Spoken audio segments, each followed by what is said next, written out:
زنہرہ نامی ایک خاتون تھی، اس کی ہڈیوں میں گودا نہیں تھا بلکہ عشق رسول تھا، اور اس کا ظالم آقا اس کو مارتا ہے جب مار مار کے تھک جاتا ہے۔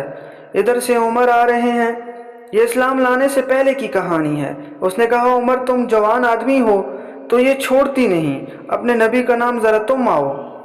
عمر کوڑا پکڑ لیتے ہیں اور اسے مارتے ہیں، اور پھر گلے کے اندر ڈال کر کوڑے کی رسی کو بل دیتے ہیں اور کہتے ہیں بلاؤ اس اپنے نبی کو جو تیری آنکھوں کی بینائی تجھے واپس دے۔ اس نے آسمان کی طرف منہ کر کے کہا مالک میں کبھی آنکھوں کی بینائی نہ مانگتی، لیکن اب تیرے نبی کی عزت کا سوال ہے، آنکھوں کی بینائی واپس ہو جاتی ہے۔ زنہرہ کو بڑا مارا، آج عمر گلیوں میں آنکھوں میں آنسو ہیں اور کہتے ہیں او بھائی میں حضور کا غلام بن گیا ہوں، تمہیں بتانے آیا ہوں۔ زنہرہ نے موڑ کاٹا تو آگے عمر یہ آواز دے رہے تھے۔ زنہرہ کونے میں کھڑی ہو کر رو رہی ہیں اور کہتی ہیں عمر تم تو اس دن بڑے جوش و غضب میں تھے اور تم مارتے ہوئے تھکتے نہیں تھے۔